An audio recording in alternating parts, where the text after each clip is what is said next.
Hi guys, this is handstand tutorial video number 1. I'm gonna throw a lot of information on you, so just make sure you're warmed up before you do this. So this is assuming you already did some kind of flow class or warm up and now you want to work your handstands. Let's work on 3 poses today that are building up to the L-shaped handstand. All right, first pose, stretch your leg out in front of you and straighten both legs. So the standing leg is straight and the other leg is straight.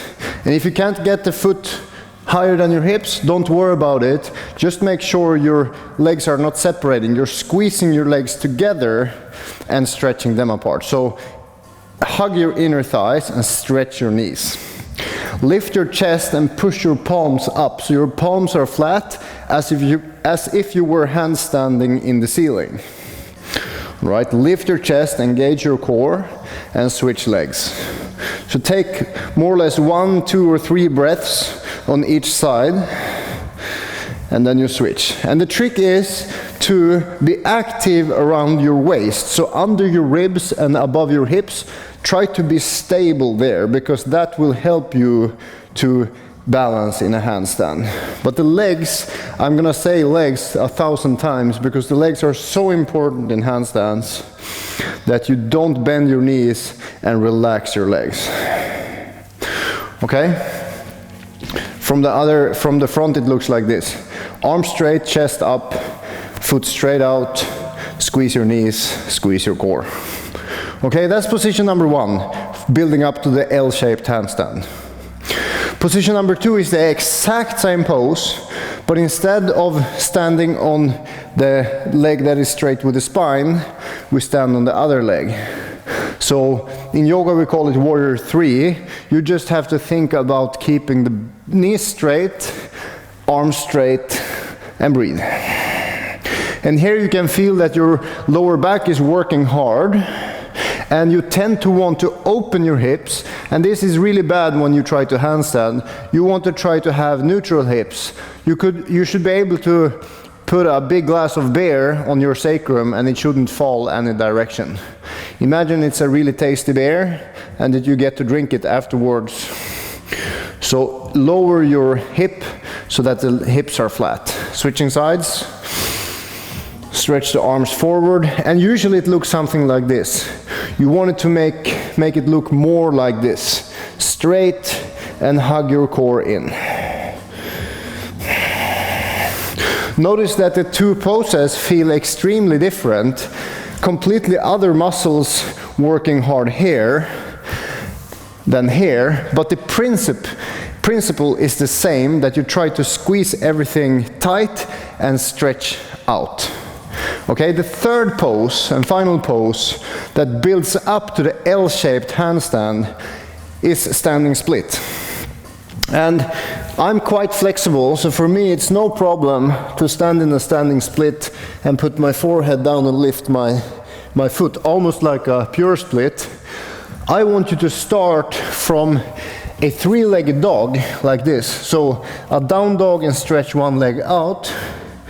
And then you just walk your feet forward until you feel that your wrists want to start to lift off. Then this is where you should stop. So if you walk here and you feel that you're losing connection with the floor, then you went too far. So from down dog, walk forward until you find a comfortable standing split. Take a couple of breaths there and try to focus on the same things we worked.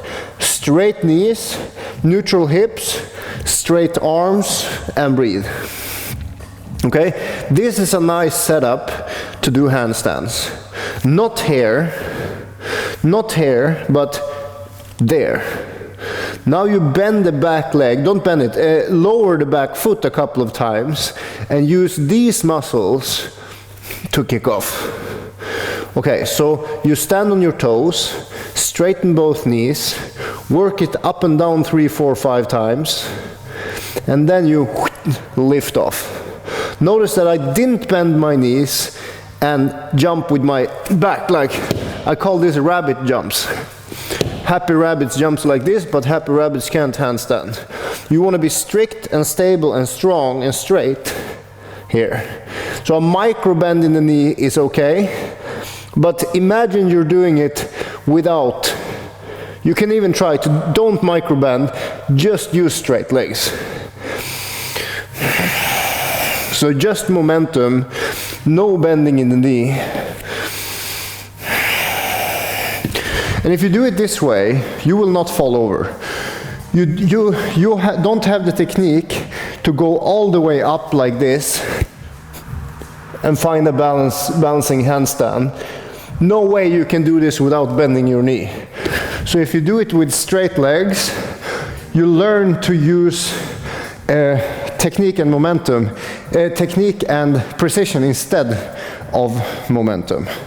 So start by working these three. We can combine them. Let's do like this. Arms up, leg out, take 2 breaths. Straight knees, active core. And then leg out behind you, arms out in front of you, square hips, keep straight. And then hands down and 3 jumps.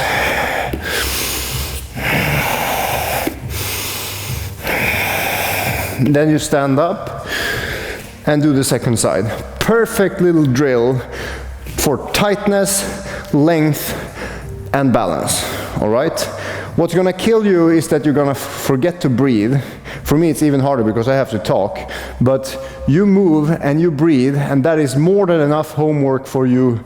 If you do this little sequence 100 times, that is the minimum. 100 times on each side. So 200 reps of this sequence of 3 poses, that is the start of handstands. Because if you want to be able to go all the way up to a handstand and have control on the way up and stay there for 10, 15, 20 seconds, it's going to take you a few thousand tries to get there. All right. So 200 is the bare minimum. Do this 200 times, and then let's move on to the next video. Good luck, guys.